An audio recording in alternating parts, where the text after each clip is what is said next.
26واں پارہ سورۃ الحجرات آیت نمبر 14۔ اعوذ باللہ من الشیطان الرجیم، بسم اللہ الرحمن الرحیم۔ قالت الاعراب آمنا، قالت الاعراب، دیہات کے رہنے والوں نے کہا، آمنا، ہم ایمان لائے۔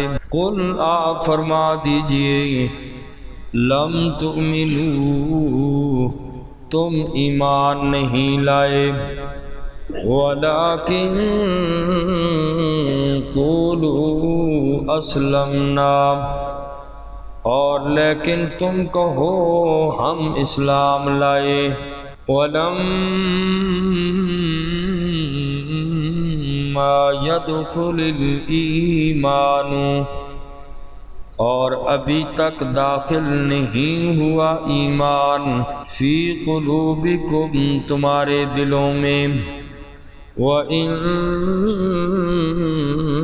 تُطِیعُوا اللَّهَ، اور اگر تم اطاعت کرو گے اللہ کی، وَرَسُولَهُ، اور اس کے رسول کی، لا یلتکم من اعمالکم شیئا، لا یلتکم، نہیں کمی کرے گا تمہارے لیے، من اعمالکم شیئا، تمہارے اعمال میں سے کچھ بھی، ان اللہ، بے شک اللہ تعالی، غفور رحیم، بخشنے والے مہربان ہیں۔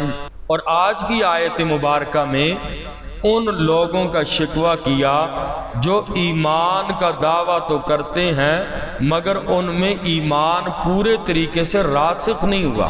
اس آیت کا پس منظر یہ ہے، قالت الاعراب آمنا، دیہاتیوں نے آ کر نبی پاک کی مجلس میں آئے، یا رسول اللہ آمنا، ہم بھی مسلمان ہیں، ہم بھی مومن ہیں۔ پس منظر اس آیت کا یہ ہے کہ غزوہ حنین میں مسلمانوں کو مال غنیمت بہت زیادہ ملا تھا، اور جو لوگ نئے مسلمان تھے، نئے مسلمان ہوئے تھے، ان کو اللہ کے نبی صلی اللہ علیہ وسلم نے بہت زیادہ مال دیا تھا، اور یہ تالیف قلب کے لیے، تاکہ ان لوگوں کے دل اسلام کی طرف نرم ہو جائیں اور دین پر یہ لوگ قائم رہیں، مرتد نہ ہو جائیں۔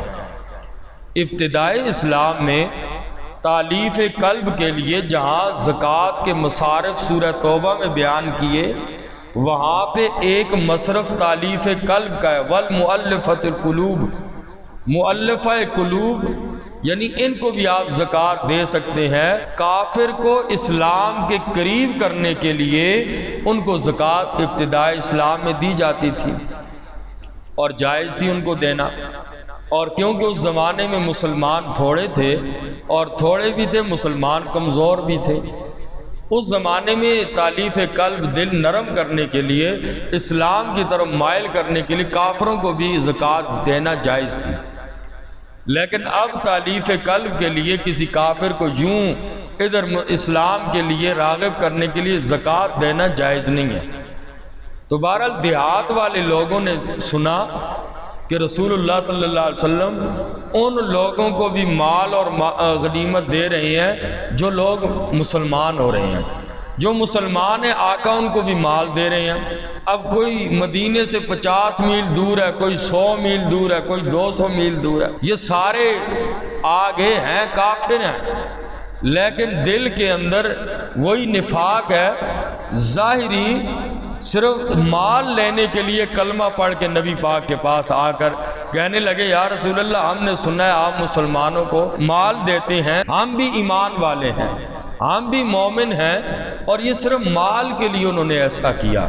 قرآن کی یہ آیت نازل ہو گئی کہ میرا نبی قالت الاعراب آمنا، دیہات والے لوگ آ کر کہنے لگے کہ یا رسول اللہ ہم ایمان لے آئے ہیں۔ اے میرا نبی ان کو کہہ دے دلوں کے حال میں رب جانتا ہوں، لم تؤمنوا، تم ایمان نہیں لائے، اگر تم ایمان لائے ہوتے تو نبی سے ایسا طرز اختیار نہ کرتے باتوں میں، ولیکن قولوا اسلمنا، تم یوں کہو کہ ہم مسلمان ہوئے ہیں، اور ابھی تک ایمان تمہارے دلوں کے اندر نہیں گیا۔ اسلام اور ایمان میں کیا فرق ہے، اس پہ بڑا تفصیلی کلام ہے، لیکن خلاصہ یہ ہے کہ ایمان کا تعلق باطن سے ہے، دل سے ہے، ایمان کا تعلق دل سے ہے، اور اسلام کا تعلق ظاہر سے ہے۔ اور ایک بندہ ظاہراً کلمہ پڑھ لے، ظاہری طور پہ مسلمان سمجھا جائے گا، دل کے حالات انسان واقف نہیں ہے، یہ اللہ ہی جانتے ہیں۔ تو حقیقی ایمان ہے کہ نہیں ہے تو یہ اللہ ہی جانتے ہیں، اس کا تعلق دل سے ہے۔ تو بہرحال یہ جو تعریف ہے یہ ہر جگہ صادق نہیں آتی، اکثر یہاں پہ اس حوالے سے اگر یہ بات کی جائے ایمان اور اسلام کا فرق، کہ ایمان کا تعلق باطن اور دل سے ہے اور جبکہ اسلام کا تعلق ظاہر سے ہے، ہر جگہ یہ تعریف صادق نہیں آتی، اس میں بڑی لمبی تفصیلی بات ہے۔ بہرحال موٹی بات یہی ہے کہ ایمان کا تعلق باطن سے ہے، اسلام کا تعلق ظاہر سے ہے۔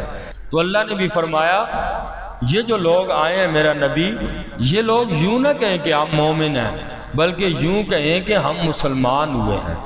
اسلام کا اظہار ان لوگوں نے صرف مال کے لیے کیا ہے۔ قبیلہ بنو اسد اور قبیلہ بنو غطفان یہ اسلام کے بڑے سخت مخالف لوگ تھے، صرف مال لینے کے لیے ان لوگوں نے نبی کے دربار میں آ کر ان لوگوں نے کہا یا رسول اللہ ہم بھی مومن ہو گئے ہیں۔ تو اللہ پاک نے فرمایا ایمان تمہارے دلوں میں داخل ہی نہیں ہوا ہے۔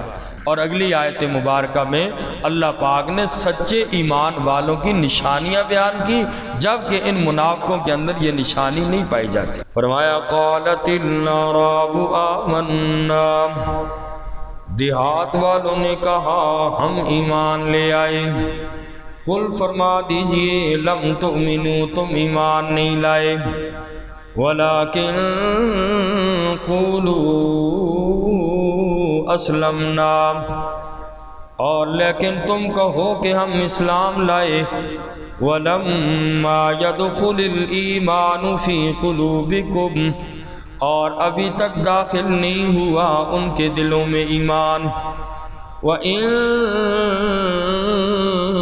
تُطِيعُوا اللَّهَ وَرَسُولَهُ، اور اگر تم اطاعت کرو گے اللہ کی اور اس کے رسول کی، لا یلتکم من اعمالکم شیئا، نہیں کمی کرے گا تمہارے اعمال میں سے کچھ بھی، ان اللہ غفور رحیم، بے شک اللہ تعالی بخشنے والے مہربان ہیں۔ انما المؤمنون الذین آمنوا باللہ، اللہ کریم نے سچے ایمان والوں کی نشانی بیان کی، فرمایا حقیقی ایمان والا، حقیقی مومن وہی بندہ ہے جس بندے کا عقیدہ ٹھیک ہے، اللہ کی ذات اور صفات میں کسی کو شریک نہ کرے، ورسولہ، اور اللہ کے رسول پر ایمان لائے، اللہ کی کتابوں پر ایمان لائے، اللہ کے فرشتوں پر ایمان لائے، ان ساری چیزوں میں سے کسی چیز میں ذرہ برابر بھی شک نہ ہو، اگر ذرہ برابر بھی شک ہوا بندے کا ایمان ضائع ہو جائے گا۔ فرمایا انما المؤمنون الذین، بے شک وہ ہیں مومن، آمنوا باللہ، جو ایمان لائے اللہ پر، ورسولہ، اور اس کے رسول پر، ثم لم یرتابوا، پھر انہوں نے شک نہیں کیا۔ دوسری نشانی بیان کی، وجاہدوا باموالہم، سچا ایمان والا وہ ہے جو بندہ اللہ کے راستے میں جہاد کرے، جاہدوا باموالہم، جہاد کریں اپنے مالوں سے، وانفسہم اور اپنی جانوں سے، فی سبیل اللہ اللہ کے راستے میں۔ سچا ایمان والا وہ ہے جو جہاد سے پیچھے نہیں رہتا، اور منافق ہمیشہ جہاد کا نام سنتا ہے اس منافق کو بخار چڑھ جاتا ہے۔ منافق ہمیشہ جہاد سے بچنے کی کوشش کرتا ہے، جیسا کہ غزوہ تبوک کے اندر ہر غزوے کے اندر منافقوں کا کردار تھا۔ اللہ نے فرمایا ایمان والا سچا وہی ہے، جاہدوا باموالہم وانفسہم فی سبیل اللہ، جن لوگوں نے اپنے مالوں اور جانوں سے اللہ کے راستے میں جہاد کیا۔ اولئک ہم الصادقون، یہی لوگ سچے ہیں۔ حقیقی ایمان جن کا عقیدہ بھی درست ہے اور اسی طرح جہاد کا بھی شوق ہے جن لوگوں کے دلوں کے اندر، اللہ نے فرمایا سچے لوگ یہی ہیں۔ اور اس کے علاوہ رہی بات دیہات والوں کی، تو یہ دیہاتی صرف مال لینے کے لیے آئے ہیں، وگرنہ ان لوگوں کا ایمان سے کوئی تعلق نہیں۔ اللہ من کی توفیق۔